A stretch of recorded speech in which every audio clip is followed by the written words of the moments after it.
When the fires of Troy faded into memory, and the heroes who once walked among gods became whispers carried by the wind, a new dawn began to rise over the mountains of the Peloponnese region. Far from the soft coast of Ionia, beyond the olive fields of Athens, lay a valley guarded by peaks, quiet, untouched, and ancient. The river Eurotas flowed through it like a silver thread, and on its banks a people began to shape their destiny. They called themselves the Lacedaemonians. We know them as the Spartans. In this hidden land, the soil was thin and the stones were sharp, but the hearts of its people were harder still. They did not build temples of gold, nor sculpt statues of vanity. Instead, they built themselves. Flesh and spirit became their monuments.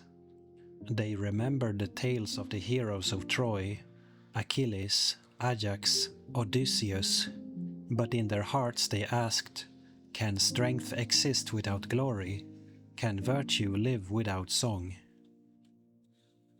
And so Sparta's answer to the world was silence, not the silence of fear, but the silence of discipline. The legend says that Sparta was born from twin blood, the sons of Zeus himself. Eurysthenes and Procles, twin kings descended from the mighty Heracles, ruled together over the valley of the Eurotas. 2 thrones, 2 lines, 1 city, a kingdom divided in power yet united in purpose. Their people were not many, and their land was not rich, but the mountains around them were walls gods themselves had raised, and within those walls the Spartans began to shape their greatest creation, their society. They looked at the chaos that consumed Greece after Troy, cities rising and falling, kings betraying kings, and they said, "We will be different." While Athens would build with marble, Sparta would build with discipline. While Corinth would trade, Sparta would train. While others would write poems, Sparta would write legacy in the dust of their fields. In the mornings the fog would crawl down from Mount Taygetus, wrapping the valley in grey, and through that mist the echo of footsteps could be heard, young boys, barefoot, marching. They were learning to move in silence, to endure the cold, to listen not to comfort but to command. For the Spartans believed that a child's first teacher was pain, and that only by meeting pain early could one live free of fear later. They called this way of life the Agoge, the training, not just of the body but of the soul. At the age of 7, a Spartan child left his mother's embrace and entered the brotherhood of endurance. There were no gold crowns here, no soft beds, no lullabies, only the whisper of the instructor saying, "Pain is a teacher, endure it and you will never be its student again." The women of Sparta too were unlike any others in Greece. They ran, they wrestled, they spoke their minds. When a mother handed her son a shield, she did not say, "Come back safe." She said, "Come back with it, or on it." And so Sparta became a place where even death bowed its head, where glory was not a shout but a quiet breath held before battle, where men did not boast of courage, because fear itself was not welcome within their hearts. The gods, it was said, watched Sparta with curiosity. They had seen empires rise through greed and fall through pride, but here was a people who neither sought gold nor sang of their victories. Their worship was found in sweat. Their hymns were silence. Their faith, discipline. And in that silence, the roots of something unbreakable began to grow. Morning in Sparta began not with birdsong, But with a whisper of breath drawn before the first strike of training, the city did not awaken, it endured. There were no walls around Sparta, for they believed that their warriors were the walls. No fortifications of stone or brick, only bodies and resolve stronger than marble. Their king once said, "A city is well fortified which has a wall of men instead of bricks." And so, while other Greek cities built monuments, Sparta built men. The Agoge, their lifelong education, was both cruel and sacred. At dawn, boys rose from straw mats and faced the cold as if it were a rival to be conquered. They were given one cloak, thin, rough, unchanged through summer and winter. They learned to go barefoot, to feel the stones, to belong to the earth they would die for. Food was scarce by design. The instructions allowed hunger so that each boy might learn resourcefulness. If one stole, he was not punished for the theft, only for being caught, because in war, being discovered was failure. Their voices grew quieter as their eyes grew sharper. They spoke little, but when they did, their words struck like arrows. From this was born the Laconic style, short, sharp, and final. Even their speech was trained for war. They learned to fight not for glory, but for the man beside them. A Spartan phalanx was a living wall, each shield overlapping the next, each warrior protecting his brother. To drop the shield was the greatest shame, for it meant not just your death, but the death of your line. In the evenings they sang songs not of triumph, but of endurance, melodies that sounded like storms rolling over mountains. They believed courage was not the absence of fear, but the mastery of it. And so every Spartan learned to master themselves long before they mastered the spear. Even their meals were lessons. The infamous black broth, a dark stew of blood and vinegar, was eaten without complaint. Foreigners gagged at its taste, but Spartans smiled. They knew it was not the flavor that mattered, but the meaning, strength over comfort, always. Their festivals, too, were strange to outsiders. At the shrine of Artemis Orthia, young men were whipped before the gods, not as punishment but as purification. They endured the lash until their skin sang of discipline, and the crowd whispered prayers of admiration. Pain in Sparta was not an enemy. It was a friend who tested loyalty, a sculptor shaping character from flesh. The women of Sparta watched all of this with pride, not pity. They walked freely through the city, their steps confident, their gazes steady. They owned land, managed estates, and spoke boldly in public. To a Spartan woman, motherhood was not submission. It was an act of creation. Each child she bore was another stone in the city's living wall. When men of other lands mocked them for their freedom, a Spartan woman would answer, "We are the only ones who give birth to men." In this world, love took a different form. It was not the love of poems or gentle sighs under olive trees. It was the love of battle brothers, of comrades who stood shoulder to shoulder until the end. The kind of love that needs no words, only loyalty. And as their sons grew into men, and their men grew into legends, Sparta became less a city and more a state of mind, a quiet storm that the world would never forget. For nearly 3 centuries no invader dared to touch the soil of Laconia. Their enemies feared not the Spartans' numbers, but their silence, because they knew that behind that silence lived something immortal. There comes a moment in every nation's life when its ideals are tested, when silence must turn to thunder and discipline must meet destiny. For Sparta that moment came when the winds from the east began to whisper of empire, when the banners of Persia rose beyond the Aegean Sea, and a storm the size of continents began to move toward Greece. The Persians were countless, men of every color, from every land between the Nile and the Indus. Their king, Xerxes, called himself the ruler of the world, and to prove it, he demanded that Greece kneel. But Sparta did not kneel.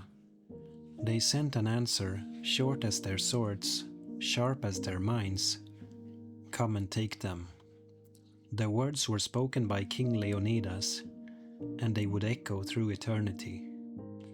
It was the year when the sea boiled with Persian ships, 1,000,000 men crossing from Asia to Europe, their oars striking the water like the beat of war drums.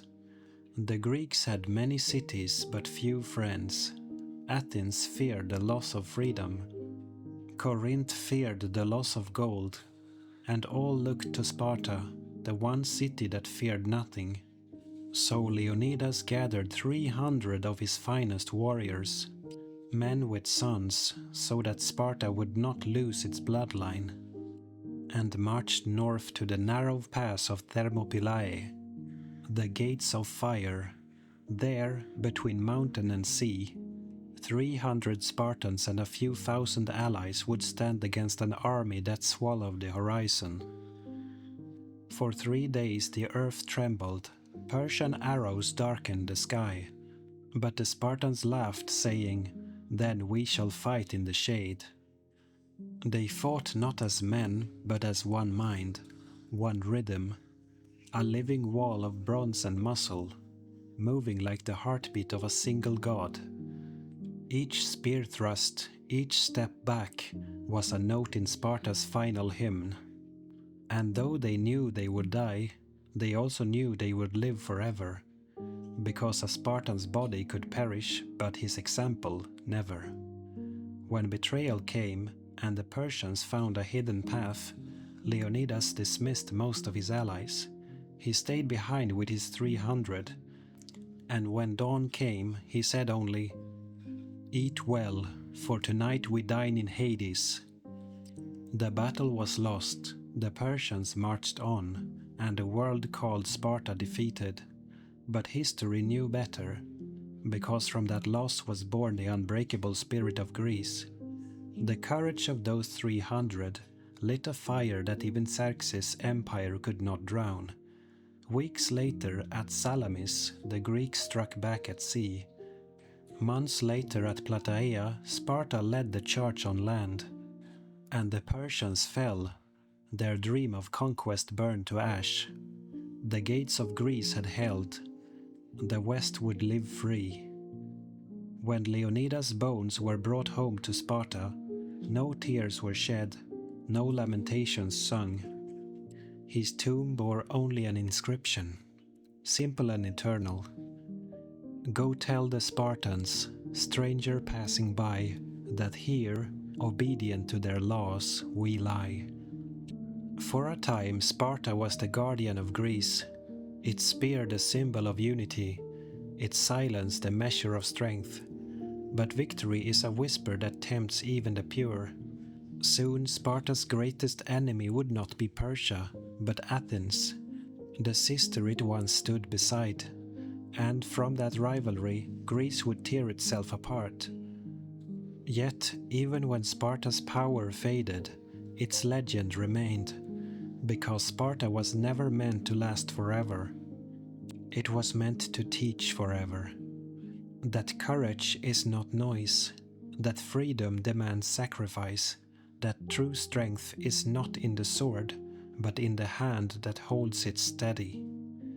And so, long after its walls turned to dust, long after its kings were forgotten, the name Sparta still rings like the clash of bronze in eternity.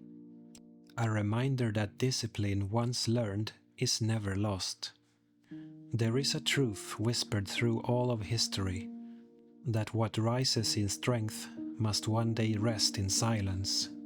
Even the gods of Olympus knew it, even Sparta, forged in iron and endurance, could not escape it. For centuries they stood unchallenged, guardians of Greece, keepers of discipline, a nation where fear was forbidden and weakness unknown. But time has a way of testing even the strongest walls, and when the war drums grew quiet, Sparta began to hear something it had long forgotten, the sound of peace. Peace, for Sparta, was not a blessing, it was a slow unraveling. Without war, the Agoge softened. Without constant struggle, the young sought comfort. The one enemy Sparta had never trained to defeat. Their armies shrank, their population withered, each generation fewer than the last. Each child a rare flame guarded too closely. Wealth, once despised, began to whisper its temptations. Foreign lands brought trade, and with it luxury. Gold crept into the cracks of bronze, and the city that once scorned possessions began to possess pride itself. When Athens rose again in power, Greece fell into shadow. The Peloponnesian War. For nearly 30 years Greek fought Greek, Spartan shield clashing against Athenian spear. It was a war that burned the brilliance of both. Sparta won, but in victory it was wounded beyond healing. For what does it profit a warrior to conquer his brother and lose the soul that made him strong? In the years that followed, Sparta's name remained feared, but its spirit faded like an echo across empty hills. New powers rose: Thebes, Macedonia, Rome. And the once unyielding city became a relic, a quiet monument to an age of discipline now gone. When Alexander the Great asked the Spartans if they would join his empire, they answered simply, "If." A single word, pure as their history, and yet behind it was not defiance but exhaustion.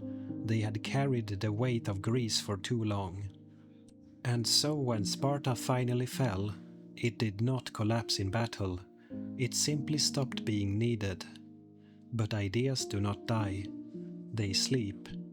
And in the centuries that followed, every army that stood firm, every soul that faced fear and did not yield, carried a spark of Sparta within. Their discipline became a whisper in every soldier's oath. Their courage became a seed in every citizen's heart. Their silence became the heartbeat of endurance itself. Today, nothing remains of the old city but stones and dust. The Eurotas still flows through its valley, and the mountains still guard it like old friends. But if you stand there at dusk, when the wind moves through the grass like a distant march, you can almost hear them. The voices of men and women who feared nothing, who lived not for comfort but for purpose. Their message still crosses the ages, as soft and steady as their footsteps once were. Be strong, be silent, be free.